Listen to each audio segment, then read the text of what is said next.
Are you a sales leader in a business that has a team that looks up to you to get great results and to achieve targets? If so, what are some of the key traits you should be showing in order to become an inspirational leader that other people really want to work with? My name is James White and I'm a small business sales expert, but in this video I'm going to share with you the 5 key traits of a successful sales leader and what you can do to put in place to ensure that if you're leading a sales team, you get brilliant results from that team. Let's have a look at the video, and if you do like the video, like and subscribe to the channel, smash that notification button so you get my videos every week to ensure that you can grow your sales skills, your leadership skills, and achieve the numbers and success for you and your company that you want. Let's have a look at the video.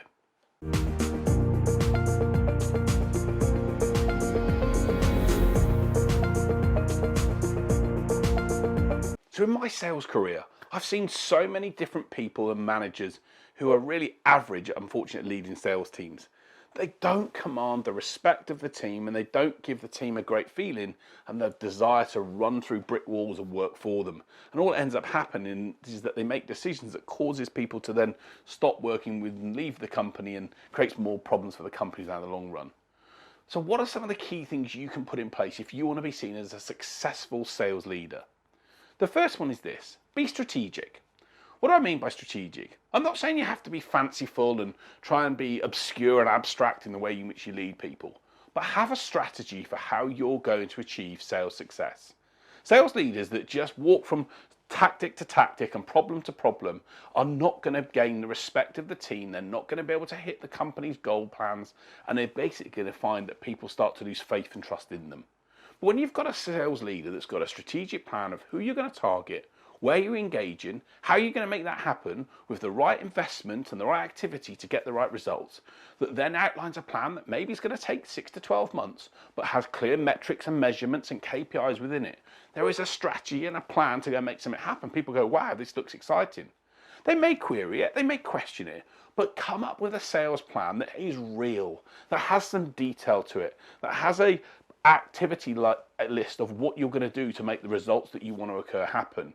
And sure, let people challenge it, but at least put some frameworks and some information in place that's based on some facts and some evidence. I did a video on how to create a sales plan. If you haven't looked at the video, have a look at it. It's my most popular video on YouTube and it helps you build a sales plan for your company. But if you want to be seen as a strategic and key sales leader, you've got to have a strategy in place of how you're going to make the numbers happen. They're not going to occur on their own. Your team look for that leadership from you. Be strategic, build a plan, and you're halfway there. So the second point is this: brilliant sales leaders are analytical. They understand that even though sales is a science and skills and the way we develop our skills is key, they also know that behind so many successful sales activities is great data. And great data is underpinned by the actions that we take. And they're able to review and understand the numbers and know what the implications of those numbers mean. They know the key information that they need to store and capture at each stage. They know what good looks like in terms of output and exercises from their team. They're able to assess where people are against targets or where the business is against certain numbers and know where there is problems and where they've got to put their foot on the gas or where they can maybe take a little step back and enable the team to have some fun. The key thing is they understand data and they understand that without data and evidence and information and analysis, they can't make the right decisions to help that company or their business move forward. So if you want to be a sales leader that's respected, know the numbers that you need to do to get results. Understand your conversion rates. Understand what realistic targets are. Make those targets based upon facts from other people in the industry or where you've worked before. Don't just come up with numbers at the top of the mind and then think that someone should just bow down to you and walk to your tune. Have an understanding of what good data looks like and what's realistic and what's possible, and make sure you're then in a position, as I'll share in point 5, to actually implement that yourself. And if you do that and you understand that data is key to the process as part of your strategy, people are going to hopefully look up to you and see that they can't kid you, they can't bullshit you to get around and start doing things in a different way. They know you know your numbers and they know you know your data, and that's going to help make sure that they understand what you need to see from them in order to get great results. That's critical. So point number 3 is this: great sales leaders are thoughtful. There's a brilliant quote by Simon Sinek, and I'll try and put a link to the video.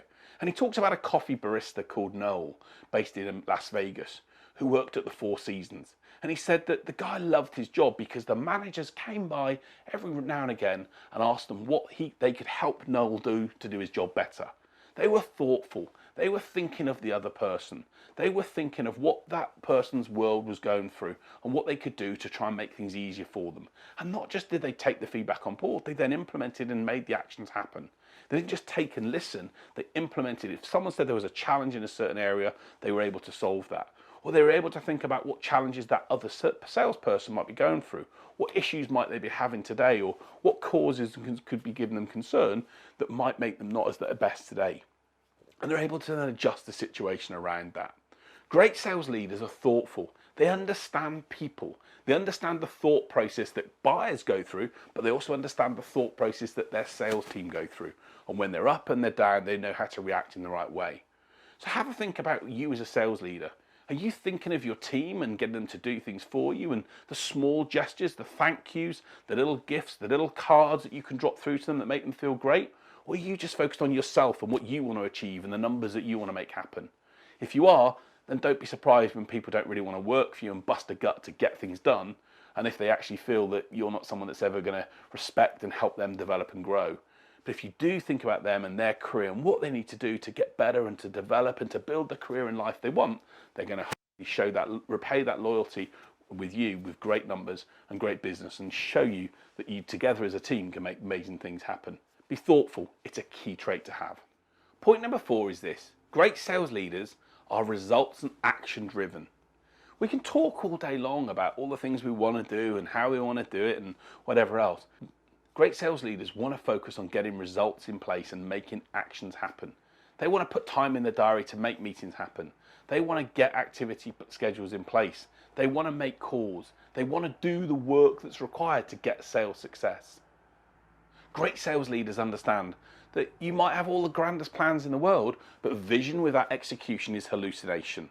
And they know that in order to get to a target, in order to achieve a number, in order to make a growth figure happen, you've got to do the work. And they focus on spending their time and protecting their time and looking at the diary to make sure they can get that work done. So focus on making sure that you show action. Commit your team, make sure your team commit to doing prospecting, to engaging with follow-up leads, to holding customer meetings, to doing the sales work that gets results. And know that by doing that and by focusing on that and by saying it's important and prioritizing that above everything else, you stand a far better chance of getting the results you want, and then hopefully everyone earning and doing really well as a result of it. Great sales leaders know that action does much more than talk. They focus on the work, they get the work done, and it helps them achieve results that then motivate everyone to feel great about where they're going and what they can do to help the company grow. And the 5th and final point around great sales leaders is this: they lead by example. I've said it a lot and so many times in companies and training sessions that I work with. I've seen salespeople and sales leaders and CEOs even who don't want to make sales calls. It's like, oh no, that's not for me. I don't want to do that. Whereas the really great sales leaders say, yeah, get me on that phone. I can't wait to speak to that client. Or let me get to that meeting. I can't wait to have a conversation with them and get to know them and see how we can help make things happen. They lead by example. And I was once told this: if you think you're too big for the small jobs, then you're probably too small for the big jobs. And the reality is you've got to lead by example, by making the calls, by taking the work, by doing the activity to make sales happen. And great sales leaders that do that, that build respect, that build their team and a group of people around them that love them, are able to show that they can do that work. They don't just assume that cold calling can be done by everyone or targeted calling can be done by everyone in their team. They take action. They get on the phone themselves. They lead by examples and show their team that they're as good as doing that work as the person themselves. And that builds respect, it builds loyalty, and it makes people then want to work and learn from that leader. So take action. Don't be this person that sits in the background and expects other people to do it. If you want to be seen as a great sales leader, take action, do the work yourself, and it's going to motivate and inspire those with you. So those are the 5 traits that I know that are critical for a sales leader. But if you're a sales leader, what are some of the key traits that I've not included here? Maybe you think I've missed something that you've used in your team to help grow and build respect and loyalty. Put them in the comment section below. But I know these 5 key things are important for you as a sales leader to build the respect that you want. You've got to be thoughtful, you've got to understand data, you've got to be results driven, you've got to be able to have a plan and a strategy to go forward, and you've got to be able to take action and know that you can do work that you wouldn't ask someone else to do. If you do that, if you put these things in place, you're going to be seen as a great sales leader. You're going to get people wanting to work for you and work for your company, and it's going to help take you to achieve the numbers that will be beneficial for you and beneficial for them. Hope you've enjoyed watching the video. If you have, please like and subscribe to the channel. As I say, share videos every Saturday. So if you do that, you're going to get a notification to say another video is coming your way.